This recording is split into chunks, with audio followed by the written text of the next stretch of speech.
మాట్లాడిన మాటలు కొన్ని కీలక అంశాలు చర్చించారు. అందులో ఈ వార్నింగ్ ఇవ్వడం అంటే తెలుగుదేశం పార్టీకి వార్నింగ్లు అనేవి కామన్ అయిపోతున్నాయా, సహజంగానే జరుగుతున్నాయా? ఎందుకు ఈ వార్నింగ్లు అంటే వైఎస్ఆర్సీపీ నుంచి వస్తున్న విమర్శలు, క్రెడిట్ చోరీలు లాంటివి ఏవైతే ఉన్నాయో వాటిని తిప్పుకొట్టే విషయంలో ఎవరు కూడా సక్సెస్ అవ్వట్లేదట. అంటే ఆ ఫెయిల్ అవ్వడమే ఇప్పుడు వీళ్ళకి వార్నింగా, లేదు ఎమ్మెల్యేలు లేదంటే ఎంపీలు పార్టీకి సంబంధించిన అధికార ప్రతినిధులు వీళ్ళందరూ సరిగ్గా పనిచేయట్లేదా ఏంటి? దీని వెనక బాబు గారి ఉద్దేశం ఇదే అంశం మీద చర్చించే ప్రయత్నం చేద్దాం.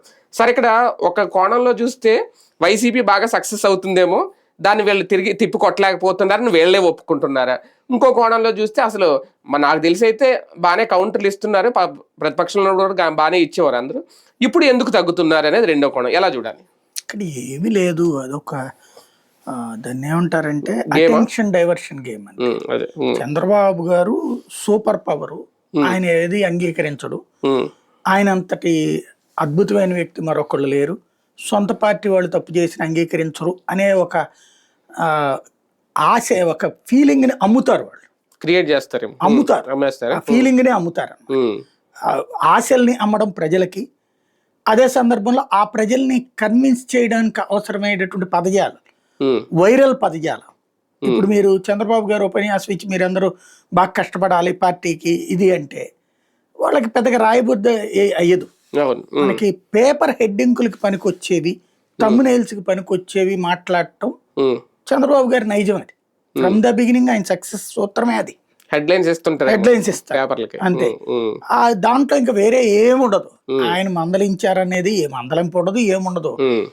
ఇంకోటి ఏంటంటే అక్కడ ఉన్నటువంటి వాళ్ళందరూ కూడా నవ్వుకుంటుంటారు అది ఆయన మాట్లాడుతున్నప్పుడు, పైకి నవ్వరు అంతే, లోపల నవ్వుకుంటారు అంతే. ఇప్పుడు బేసిక్ గా వాళ్ళు ఏం తక్కువ చేస్తున్నారు, ఎక్కడ ప్రాబ్లం వస్తుంది అంటే సమన్వయ లోపం. అది ఎక్కడైనా power, where there is power there must be a fight. అది సొంత ఇంట్లోనే వచ్చింది ఫైట్. ఎన్టీఆర్ మీద చంద్రబాబు కోపం ఏంటి, దగ్గుబాటి మీద చంద్రబాబు కోపం ఏంటి, ఆ రోజున ఈ సొంత ఇంట్లోనే వచ్చినప్పుడు పార్టీలో ఉండవా? ఇందులో మళ్ళీ ఇప్పుడు చంద్రబాబు గారి గ్రూప్ ఒకటి, లోకేష్ గారి గ్రూప్ ఒకటి. అంటే లోకేష్ పేరు చెప్పుకుని హడావిడి చేసే వాళ్ళు ఒకటి ఉంటున్నారు జిల్లాల్లో, చంద్రబాబు గారి మా మనుషులు మేమని చెప్పుకునే వాళ్ళు ఉంటున్నారు. అలాగని వీళ్ళిద్దరి మధ్యన గొడవ ఉంటుందా అంటే కాదు, ఈగో క్లాష్ ఉంటుంది. ఈ ఈగో క్లాషెస్ దీనికి తోడు ఇప్పుడు ఇటు జనసేన వచ్చా, భారతీయ జనతా పార్టీ వచ్చా, వాళ్ళతో సమన్వయం చేసుకునేటప్పుడు ఉండదు. ఇంకొకటి కార్యకర్త వచ్చి అడిగితే ఎవరు చెయ్యాలి ఇక్కడ, అది ఏం తేల్చలే, ఇదేది తేల్చడం, నానబెట్టడం, గందరగోళం చేయటం, ఎదురోళ్ళని తిట్టేయడం అనేది ఆయన అలవాటు. ఫ్రమ్ ద బిగినింగ్ ఆయన నైజం అదే. ఇప్పుడు సింపుల్ ఏంటంటే శేఖర్కి ఇదిగో ఈ పనులు శేఖర్ దగ్గరికి వెళ్ళండి, ఈ పనులు సాయి దగ్గరికి వెళ్ళండి, ఇట్లా చెప్పడం. అందరూ వెళ్ళండి మీద పడిపోండి. ఇప్పుడు ప్రతి ఎమ్మెల్యేని నువ్వు ఇన్వాల్వ్ అయిపో అన్నాడు ఆయనే, ప్రతి నాయకుడిని ఇన్వాల్వ్ అవ్వమంటున్నాడు. ఎమ్మెల్యే ఇన్వాల్వ్ అవ్వాలా, నాయకుడు ఇన్వాల్వ్. ఇప్పుడు ఒకడు వచ్చేసి ఒక నాయకుడి దగ్గరికి వెళ్ళి, అయ్యా నా దగ్గర మా షాపు సమస్యల్లో ఉందయ్యా, ఆ షాపుకి సంబంధించి అధికారులు ఏదో అడ్డం చెప్పారయ్యా, నేను తెలుగుదేశంలో ఏళ్ల తరబడి ఉన్నానయ్యా అన్నాడు. ఈ నాయకుడు ఎవరికి చెప్పాలా? అధికారికి చెప్పాడు అనుకోండి, అధికారి లంచం అడిగాడు. అడిగినప్పుడు ఈ నాయకుడు ఏం చేయాలి? దానికి ఆల్టర్నేటివ్ ప్లాట్ఫామ్ పార్టీలో ఉండాలి కదా. ఏందండి మనల్నే డబ్బులు అడుగుతున్నాడు, నేను చెప్పగానే రెగ్యులరైజ్ చేయాలి కదా, చేయను అంటున్నాడు, మరి ఏం చేయమంటారు, మీరు వాడి మీద యాక్షన్ తీసుకుంటారా అని ఎవరిని అడగాలి? లేదు అక్కడ. అంటే ఎవరి దగ్గర కంప్లైంట్ చేయాలో తేల్చడే అది. అక్కడ ఇది పని అవ్వదు కార్యకర్తకి. ఇప్పుడు ఒక కార్యకర్త వచ్చాడు, అన్నా మా ఇంటి దగ్గర పెన్షన్ కావాలి, 60 ఏళ్ళు అయిపోయింది, 2 ఏళ్ళు అవుతుంది అన్నాడు. పెన్షన్ ఎవరిని అడగాలి? ఇతను అధికారిని అడగాలి. ఇంతకుముందు సచివాలయంలో అడిగేవారు, ఇప్పుడు ఆ సచివాలయ అధికారిని అడుగుతారు. సచివాలయ అధికారిని అడిగితే సరే సార్ మేము పంపించేస్తాం సార్, మీరు పైన మాట్లాడుకోండి సార్ అన్నాడు. పైన ఎవరిని మాట్లాడాలా? ఇప్పుడు 2 ఏళ్ళు అవుతుంది, దగ్గర దగ్గర 19 నెలలు అయిపోయింది, పెన్షన్ ఒక్కడికి ఇవ్వాలా? ప్రతికారి తెలుగుదేశం ఎమ్మెల్యేలను అడుగుతున్నది కానీ, తెలుగుదేశం నేతలను అడుగుతుంది కానీ, జనసేన ఎమ్మెల్యేల నాయకుల బీజేపీ వాళ్ళ లోకల్ వాళ్ళు అడుగుతున్నది ఏంటి? ఫస్ట్ కొత్త పెన్షన్. మరి కొత్త పెన్షన్ నువ్వు ఇవ్వకపోతే, నువ్వు డిసైడ్ చేయకపోతే ఏం జరుగుతుంది ఇంకెన్నాళ్ళు పడుతుంది అయినా అది అది ఏమి అంటే స్పష్టతనివ్వకుండా ఇవి కూడా లాస్ట్ ఇస్తారేమో 5 ఏళ్ళు అంతే 4 6 నెలల ముందు చేసే వ్యవహారమే వీళ్ళు ఫ్రమ్ ద బిగినింగ్. అదే ఇప్పుడైతే ఆ స్పౌస్ పెన్షన్ ఇస్తున్నారట. అవును. ఇదివరకు రాజశేఖర్ రెడ్డి అసెంబ్లీ సాక్షిగా అదే తిట్టేవాడు. అదే బాగా జనంలోకి వెళ్ళింది. జగన్ ఇంకా అది టచ్ చేయలేదు. ఏంటిది, ఎవరైనా చచ్చిపోయిన వాళ్ళ ప్లేస్ లో పెన్షన్ ఇచ్చేవాళ్ళు అప్పుడు కూడా. అప్పుడు దాన్ని బాగా ఎక్కిరించి రాజశేఖర్ రెడ్డి విపరీతంగా పెన్షన్లు ఇచ్చాడు. చంద్రబాబు నాయుడు పెన్షన్లు అప్పుడు అర్హులలో ఓ 40% మందికే ఇస్తాడు. రాజశేఖర రెడ్డి దాన్ని అనర్హులకు కూడా ఇచ్చాడు. 100 మందికి ఉంటే 150 మందికి ఇచ్చాడు, అనర్హులకు కూడా ఇచ్చాడు. అది తప్ప కాదంటే తప్పే, ఇది తప్పే కదా. ఇవ్వకపోవడం తప్పే, ఎక్కువ ఇవ్వడం తప్పే. కరెక్ట్ గా ఇవ్వాలంటే ప్రజాస్వామ్యంలో సాధ్యం కూడా కాదు. నువ్వు 4గురికి ఎక్కువ ఇస్తే నష్టంలే, ఓ ముద్ద ఎక్కువ పెడితే ప్రాబ్లం లేదు, కడుపు మాడిస్తేనే తప్పు. అంతే, అది రూలు ఎప్పుడైనా సరే, డెమోక్రసీ. అది రాజశేఖర రెడ్డి చేసాడు, ఏం చేయాల. ఇప్పుడు నువ్వు ఎక్కడికి వెళ్ళాలో చెప్పకపోతే ఏం చేయాలి? ఇంకోటి సెటిల్మెంట్ జరుగుతూ ఉంది. ఈ సెటిల్మెంట్లని ప్రజాప్రతినిధులు ప్రోత్సహిస్తుంది నువ్వు. ఒక సెటిల్మెంట్ అన్నప్పుడు 4 గ్రూపులు అవుతాయి. పార్టీలోనే ఒకటేమో, ఇప్పుడు ఫర్ ఎగ్జాంపుల్ విజయవాడ కార్పొరేషన్ లో ఒక షాపింగ్ కాంప్లెక్స్ టైప్, అంటే ప్రభుత్వానికి సంబంధించినటువంటి కొన్ని షాపులు వేలం వేస్తున్నారు. మనోళ్ళకి ఇద్దామని ఒక నాయకుడు అంటాడు, లేదు లేదు అది ఓపెన్ గా జరగాలని ఒక నాయకుడు అంటాడు. ఇట్లాగా 4 మధ్యన 4 విభేదాలు వస్తాయి. ఎవరు పరిష్కరించాలి దీనికి? లేదు ఆ ప్లాట్ఫామ్. అంటే నువ్వు ఏదైతే అడ్రస్ చేయాల్సినటువంటి కెపాసిటీ పెట్టకుండా, ఇప్పుడు ఎస్ఐ మీద కోపం వస్తే సిఐ దగ్గరికి వెళ్తాం, సిఐ మీద కోపం వస్తే డిఎస్పీ దగ్గరికి, డిఎస్పీ మీద కోపం వస్తే ఏఎస్పీ దగ్గర, ఏఎస్పీ మీద కోపం వస్తే ఎస్పీ దగ్గర న్యాయం జరగాలి. ఇలాంటి ప్లాట్ఫామ్ నీ పార్టీలో ఎక్కడ ఉంది? ప్రభుత్వంలో ఎక్కడ ఉంది? ప్రభుత్వానికి పార్టీకి సమన్వయం దగ్గర ఎక్కడ ఉంది? అదేమీ లేకుండా జరిగితే మా గొప్ప అని చెప్పు, ఫెయిల్ అయితే నీ చేతకాంతనం అని చెప్పు. ఒకప్పుడు టీడీపీ అంటేనే మంచి క్రమశిక్షణ గల పార్టీ అనేవారు కదండి ఒకప్పుడు. అంటే ఎన్టీఆర్ గారు ఉన్నప్పటి నుంచే ఉంది. ఈ మధ్యకాలంలో అంటే లోకేష్ గారి ఎంట్రీ ఎప్పుడో ఉన్నా, ఈసారి కొంచెం ఆయన హవా కొంచెం పెరిగింది ఒక రకంగా. ఓకే, ఆయన కాబోయే సీఎం అనేది పక్కన పెడితే, ఎప్పుడైతే పెరిగిందో 2 వర్గాలు అయ్యారు నాయకులు, సీనియర్లు అంతా ఒకవైపు, యంగ్స్టర్స్. ఇదేమన్నా ఈ సమన్వయ మిస్సింగ్ కారణమా? లేదు, క్రమశిక్షణ పరంగా ఇప్పటికీ లేదు. వాళ్ళ క్రమశిక్షణ అనేది అప్పటి నుంచి ఉంటుంది, ఇప్పటికి కూడా ఉంటుంది. మీరు తెలుగుదేశంలో ఉన్నటువంటి క్రమశిక్షణ ఏంటంటే, పార్టీ ఇంటర్నల్ మ్యాటర్ దగ్గర సైలెంట్గా ఉండాలి, క్రమశిక్షణ ఉండాలి. మిగతా ఇష్యూస్ లో కాదు, అంటే లైన్ దాటకూడదు. పార్టీని ఇప్పుడు మీరు చూడండి, పార్టీ నుండి బయటకు వెళ్ళినటువంటి వాళ్ళల్లో టీజీ వెంకటేష్ కావచ్చు, అప్పుడు బీజేపీకి వెళ్ళినప్పుడు సుజనా చౌదరి కావచ్చు, సీఎం రమేష్ కావచ్చు, గరిగిపాటి గాని ఏమైనా నెగిటివ్ గా మాట్లాడారా? బయటకు వెళ్ళినా కూడా బాబు గురించి ఏం మాట్లాడకూడదు, ఇప్పటికీ సైలెంటే బీజేపీలో ఉన్నా. అదే సందర్భంలో వేరే పార్టీ వాళ్ళు మన దగ్గరకు వస్తే ఆ పార్టీని తిడతా ఉండాలి. ఇప్పుడు ఫర్ ఎగ్జాంపుల్ పార్థసారథి, సుభాష్ రెడ్డి, ఆయన రవాణా మంత్రి, వైసీపీ నుంచి వచ్చిన వాళ్ళు ఈ పార్టీలోకి వస్తే అమ్మల నక్కలు తిట్టాలి, తమ వచ్చిన పార్టీ.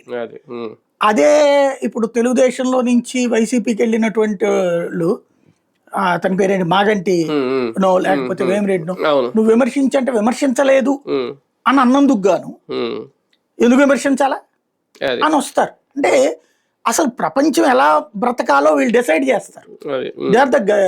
ఇది దైవపుత్రులు, ఆ దైవపుత్రులు దేవుడు ఎలా ఉండాలో కూడా డిసైడ్ చేస్తారు. కాబట్టి అందులో నుంచి వచ్చినటువంటి దైవాన్ని సంభూతుడైనటువంటి వ్యక్తి కింద ఫీల్ అవుతారు. అందువల్ల ఇంకేమీ ఉండదు అక్కడ ఇష్యూ. అదే ప్రాబ్లం. లోకేష్ గారు కూడా ఒక మాట అన్నారు నిన్న, 15 ఏళ్ళు ఈ కూటమి అయితే ఇలాగే ఉండాలి, ఇలాగే ఉంటది, వైసీపీ లాంటి వాళ్ళు చేల్చడానికి ప్రయత్నం చేస్తున్నారు, కానీ ఎవరు ఆలోచించాల్సిన అవసరం లేదు, ఇలాగే ఉంటుంది. అంటే పదే పదే కూటమి ఇలాగే ఉంటుంది, ఇలాగే ఉంటుంది అని చెప్పడం ఏంటి? అది ఒక ధైర్యమా, భరోసానా ఏంటి, అసలు ఎలా అనుకోవాలి? అంటే బేసిక్గా ఇప్పుడు లోకల్గా కొంత గొడవలు అవుతున్నాయి. ఇది తెలుగుదేశం జనసేన వీళ్ళిద్దరి మధ్యన ఎక్కువ నడుస్తుంది. బీజేపీ వాళ్ళది ఉన్న వాళ్ళది ఓపెన్ ఫైట్ ఉండదు, ఇంటర్నల్ గా వాళ్ళ పార్టీలో చెప్పుకుంటారు కానీ రోడ్డు మీదకి వచ్చి కొట్టుకోరు వాళ్ళు. జనసేన టీడీపీ వాళ్ళు లోకల్ ఓపెన్ గానే కొట్టుకుంటున్నారు. ఆ ఇంపాక్ట్ సరే, మీరు ఎంత కొట్టుకు వచ్చినా సరే మనం కలిసే ఉంటాం, మేము మాకు తప్పదు ఇక్కడ కలిసి ఉండటం. 15 ఏళ్ల దాకా జగన్ ప్రభావం ఉంటది జనం మీద అనేది వీళ్ళు ఒప్పుకుంటున్నారు. అంతేనా? అంటే ఇప్పుడు రాజశేఖర రెడ్డి అనే అతని ప్రభావం 15 ఏళ్ల తర్వాత కూడా జగన్ అధికారంలోకి తెచ్చింది అనేది వీళ్ళ నమ్మకం. అంటే అంతే తప్పించి వీళ్ళ వ్యతిరేకత మూలంగా జగన్ వచ్చాడు అనుకోరు. ఇప్పుడు 5 ఏళ్ళు అయిపోతే ఇంకో 2 టర్మ్స్ ఇలాగే ఉండి 2 ఇంకా ఏళ్ళు 15 ఏళ్ళు ఇంకా 15 ఏళ్ళ దీంతో 15 ఏళ్ళ ఇంకా 15 ఏళ్ళు ఓకే. ఇప్పుడు కాకుండా అంటే అంటే 20 ఇంకో ఏళ్ళు 3 సార్లు గెలవాలి అది కూటమి. అది 3 సార్లు కలిసే పోటీ చేస్తాం అన్నట్టు. కాకపోతే అందులో భారతీయ జనతా పార్టీ అధినాయకత్వం అని అలా మాట వాళ్ళు ఎక్కడైనా మాట్లాడతారని చూడండి. వాళ్ళు మాట్లాడారు. పవన్ కళ్యాణ్ చెప్తాడు, ఈయన చెప్తాడు. బీజేపీ 15 ఏళ్ళు మేము ఎట్లాగే కలిసి ఉంటామని బీజేపీ నాయకులు అనమనండి, సత్యకుమార్ యాదవ్లు వీళ్ళుగా అమిత్ షా అనమనండి, మోడీని అనమనండి, వాళ్ళు ఒప్పుకుంటారా? వాళ్ళు ఒప్పుకుంటే ఇక భారతీయ జనతా పార్టీ వేస్ట్. ఎందుకంటే వాళ్ళ రూలు ఐదర్ 1 or 2కి రావాలి. అది 2047కి అని కాదు వాళ్ళు వేసుకున్న లెక్క. 2030కే ఎంత త్వరగా అయితే అంత. వాళ్ళు ఏదర్ ఫస్ట్ ఆర్ సెకండ్కి రావాలనుకుంటున్న వాళ్ళు ఏదో తోక పార్టీగా మిగులుతారా? ఇప్పుడు 10 సీట్లతో అంటే తోక పార్టీగా మిగలాలని వాళ్ళు ఎందుకు అనుకుంటారు? వాళ్ళంత పిచ్చోళ్ళ. వెంటనే దక్షిణాదిలో సాధ్యం కాదు అంటారు. ఇంతకుముందు తూర్పులో కూడా సాధ్యం కాదు, అంతకుముందు నార్త్లో కూడా సాధ్యం కాదు. సాధ్యం ఎలా కావాలో వాళ్ళకి బాగా చేతొచ్చు. వాళ్ళే చూడండి 4 రాజ్యసభ సభ్యత్వాలు వస్తున్నాయి రేపు. 3 మాకు ఇన్ని అంటున్నారు. వీళ్ళు బతిని ఆడుకుంటున్నారు. లేదు ప్లీజ్ అంటే 2 తీసుకోండి, మాకు డిమాండ్ ఉంది ఇక్కడ అన్నటువంటిది. అదే క్రిందటిసారి 10 ఎమ్మెల్యే సీట్లు ఎవడన్నా ఎక్స్పెక్ట్ చేశాడా? బీజేపీ వాళ్ళు ఎక్స్పెక్ట్ చేయాలి. 6 లోక్సభ సీట్లు ఎక్స్పెక్ట్ చేశారు ఎవరన్నా? బీజేపీ లోకల్ వాళ్ళు ఎక్స్పెక్ట్ చేయాలి. వాళ్ళు అడిగారు, తీసుకున్నారు అంతే.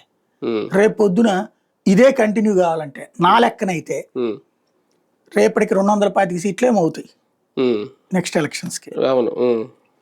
100 ఇవ్వమంటారు బాబు, అంటే పుట్టి బీజేపీకి కాదు, జనసేన బీజేపీ కలిపి 100 ఇవ్వమంటారు.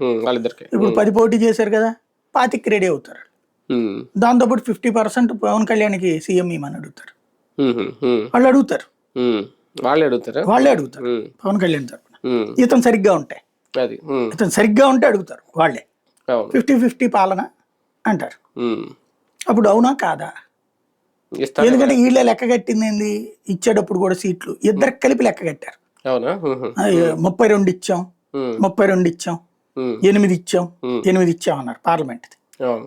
కాబట్టి వీళ్ళే ఇద్దరిని కలిపి లెక్క కట్టారు. కాబట్టి రేపు వాళ్ళు కూడా ఇద్దరికి కలిపినే 100 అడుగుతారు. అప్పుడు పవన్ కళ్యాణ్ వద్దంటాడు, నాకు అక్కర్లేదు లేండి అంటాడా? రేపు నిజంగా 3 అది ఇస్తారు లేదు తెలియదు కానీ ఒకవేళ ఇస్తే రాజ్యసభ సీట్లు అప్పుడు ఇద్దరు కల్పించినట్టు వస్తుందా లెక్క? అంతే కదా. అక్కడేం లేదు, బీజేపీనే తీసుకుంటుంది. 3 బీజేపీ కూడా వీళ్ళకి ఎవరా జనసేనకి ఈయన ఇవ్వాలి అప్పుడు కావాలంటే. అప్పుడు ఇంకేముంటాయి, ఉన్నాయి 4. అదే కదా, బేబీ వీళ్ళు 2 అంటున్నారు కాబట్టి అసలు జనసేన ప్రస్తావన రావట్లేదు. ఈవెన్ పవన్ కళ్యాణ్ అడగట్లేదు కదా నాకు రాజ్యసభ కావాలి. పవన్ మీద విపరీతమైన ప్రెషర్ ఉంది. అంటే ఆయన అడగారు కదా, ఏదైనా ఇస్తే తీసుకుంటారు. అట్లాగే ఆయన చెప్పిందే కదా, నేను అడగను ఏది ఇస్తే తీసుకుంటారు. అప్పుడు ఎంతకాలం ఎప్పుడు నడుస్తుంది? కార్యకర్త ఊరుకుంటాడే. 3 నెలల తర్వాత ఏదైనా అద్భుతం జరగబోతుందా సార్? ఇది 3 నెలల వార్నింగ్, ఓకే ఇది మామూలుగానే అనుకుందాం. ఇంకో 3 నెలల్లో 2 ఏళ్ళు కంప్లీట్ అయిపోతుంది అధికారంలోకి వచ్చి. ఒక పక్క లోకేష్ గారు కూడా చాలా యాక్టివ్గా ఉన్నారు. అంటే నిన్న ఇంకో మాట కూడా అన్నారు, 2 పదవుల్లో 2 పదవుల కంటే ఎక్కువ కొనసాగడానికి ఉండదు, ఇంకా ఒకే వ్యక్తి, వాళ్ళు తప్పుకోవాల్సిందే, లేదంటే పదవి మార్చాల్సిందే. ఇది చూసినప్పుడు ఏమైనా మార్పులు రాబోతున్నాయి 3 నెలల తర్వాత? ఇప్పుడు చంద్రబాబు గారు లోకేష్ గారికి కూడా ఎట్లా ఉంటుంది, ఒక పదవే, ఒక మనిషికి ఒక పదవి అంటే వీళ్ళు అక్కడ పార్టీ ప్రధాన కార్యదర్శి ప్లస్ సీఎం ఉంటారు, పార్టీ ప్రధాన కార్యదర్శి మంత్రి ఉంటున్నారు. మరి అప్పుడు వీళ్ళకి తీసేయాలి కదా, అంటే పార్టీ పదవులు రాజీనామా చేస్తారు వీళ్ళు. అంటే మార్పులు చేస్తారా? అదే రాజీనామా చేస్తారు వీళ్ళు. బేసిక్ గా ఇవన్నీ వినడానికి బాగుంటాయండి. ఇప్పుడు జిల్లా అధ్యక్షుడికే మంత్రులు ఇస్తున్నారు, అదే జిల్లా అధ్యక్షుడికే పదవి. లోకేష్ గారు మంత్రిగా ఇప్పుడు 2వ సారి కొనసాగుతున్నారు. 2 సార్లు అలా చూసుకుని ఇప్పుడు ఆయనకి డిప్యూటీ సీఎం ఇస్తే అయిపోయినట్టేగా వాళ్ళు చెప్పినట్టు. అంటే ఆ మార్పుకి ఏమన్నా ఇది ఒక ముందస్తు ప్రణాళిక? అదేంటంటే కార్యకర్తలని కంట్రోల్ చేయడానికి వాడే పదం, సీనియర్లను పక్కన పెట్టడానికి వాడుతున్న పదం. ఇప్పుడు నెక్స్ట్ లోకేష్ టీం రావాలి. ఇప్పుడు సింపుల్ ఒకటే, వచ్చేవు కాదా ఈవు కాదా, ఇది ఒక్కటే తేలాలి. లోకేష్ ప్రమాణ స్వీకారం వచ్చే ఏడాదా ఈ ఏడాదేనా? వచ్చే ఏడాది అంటే ఇంక 2 ఏళ్లే ఉంటుంది. 2 ఏళ్లలో అంటే ఆయనకి పెద్ద మైనస్. చేస్తే ఈ ఉగాదికి చేయాలి, 2 ఏళ్ళు అయిపోయింది కాబట్టి. 2 ఏళ్ళు అవుతుంది కదా ఉగాది టైం, కాబట్టి ఈ ఉగాదికి చేయాలి. ఇంకా 3 ఏళ్ళు ఉంటుంది అప్పుడు ఛాన్స్ ఉంటుంది. ఆయన ముద్ర, ఆయన పాలన ఏంటో, ఆయన ఏంటో జనం చూస్తారు. అలా కాకుండా లాస్ట్ 2 years ఇచ్చారనుకోండి, ఇప్పటికే ఒక నెగిటివ్ టాక్ అనేది పతాక స్థాయిలో ఉంది. అవును. అది పతాక స్థాయికి వెళ్ళిన తర్వాత ఆయన ఏం చేయలేడు ఇక. ఇప్పుడు అనుకోండి ఒక 30-40% ఉంది ఇప్పుడు నెగిటివ్ టాక్. ఈ 30-40 అయ్యి కరెక్ట్ డెవలప్మెంట్ అందుబాటులోకి వచ్చే టైంకి ఆయన సీఎం అయితే ఆయన పేరు వస్తుంది. లైక్ పోలవరం, అవును, లైక్ భోగాపురం ఎయిర్పోర్టు, ఆ హైవేస్, ఇది రోడ్లు, ఇట్లాంటి ఆ ముద్ర లోకేష్కి పడ్డానికి వీలుంటది. అవును. అదే గనక అవన్నీ పూర్తయిపోయిన తర్వాత అనుకోండి ఇంకా ఆయన ముద్ర ఏముంటది? అవును. లేదు ఈ టర్మే సీఎం చేయలేదా, చారిత్రక తప్పిదం చేసినట్టు తెలుగుదేశం. అవును. లైక్ కేసీఆర్ కేటీఆర్ని జడగొట్టినట్టు, సోనియా గాంధీ రాహుల్ గాంధీని జడగొట్టినట్టు. అంటే పవన్ కళ్యాణ్ గారు ఉన్నంతసేపు ఆ భయం ఉండదేమో వీళ్ళల్లో. ఏది ఇప్పుడు కనుక చెయ్యకపోతే ఒక తప్పిదం అవుతుంది లోకేష్ అని. అంటే పవన్ కళ్యాణ్ గారు లేకుండా ఉంటే చేస్తారేమో. వాళ్ళంత అమాయకులేం కాదు. వాళ్ళకి అంటే పవన్ కళ్యాణ్ గారి నుంచి వచ్చే థ్రెట్ కూడా వీళ్ళు ఊహించరా రేపు థ్రెట్ ఏం కాదు. నాకు తెలిసి పవన్ కళ్యాణ్ కూడా అడ్డుపడతాడు అనుకోవట్లేదు. మొదట్లో పవన్ కళ్యాణ్ కాస్త అంటి ముట్టనట్టున్నాడు లోకేష్. ఇప్పుడు కన్నబిడ్డ దత్తపుత్రుడు అంటే అదే దత్తపుత్రుడు అనేది ఆయనది. దత్తపుత్రుడు అంటే మళ్ళీ కొంత నెగిటివ్ ఉంటుంది. ఓ రకంగా చెప్పాలంటే పెంపుడు బిడ్డ. ఇప్పుడు కన్నబిడ్డ పెంపుడు బిడ్డ ఇద్దరిని బాగా చూసుకుంటున్నాడు చంద్రబాబు గారు.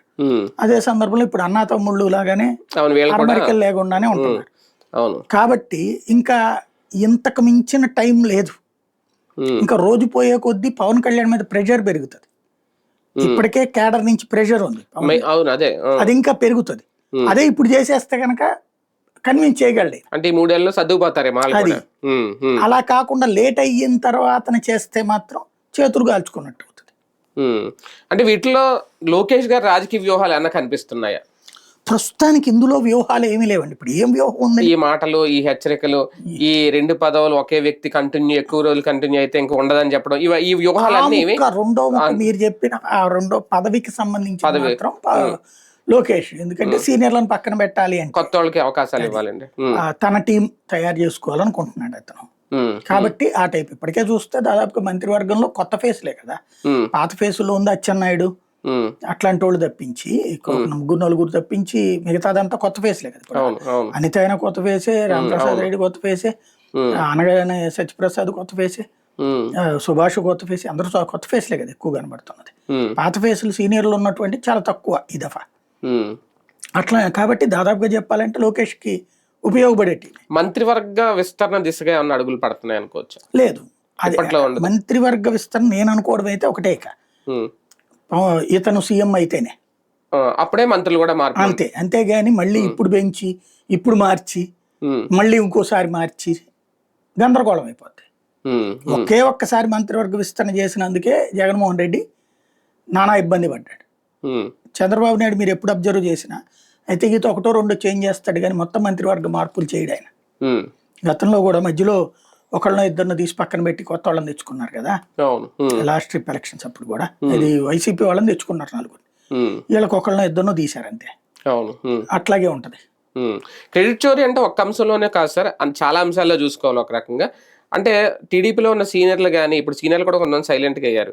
నిజంగా వీళ్ళు అనుకుంటున్నట్టు ఎందుకు వైసీపీని సరిగ్గా విమర్శించలేకపోతున్నారంటే అంత వెళ్ళిపోయిందా ప్రజల్లోకి క్రెడిట్ చోరీ ఈయన చేస్తున్నాడు బాబు గారు అని? అట్లా కాదు, మన ముద్ర వేసుకుంటున్నారు. ఇప్పుడు రాళ్ళు ఉన్నాయి, జగన్ పాతిన రాళ్ళు, దాని గురించి ఎంత ఇష్యూ అయిందో చూసారు. నా పేరు నాని కూడా చెప్పారు. దానికి అన్ని 1600 కోట్లు ఎంత చెప్పాడు లెక్క, అంత ఖర్చు పెట్టారంట ఓన్లీ ఆ రాయిది. ఆయన అన్నాడు ఈ రాయి సింపుల్ గా ఇలా తీసి ఇలా పెడితే అయిపోద్ది కదా, దానికి మళ్ళీ చెక్కించింది అంటే. ఇలాంటివి చూస్తే ఖచ్చితంగా జనాల్లో కూడా వస్తుంది కదా, అది భయం. జనం పట్టించుకునే వీళ్ళకి ఒక ధైర్యం, చేతిలో మీడియా ఉంది, మన మీడియా ద్వారా రాసేది జనం అలాగే ఫీల్ అవుతారు అనే నమ్మకం వీళ్ళకి చాలా బలమైన నమ్మకం.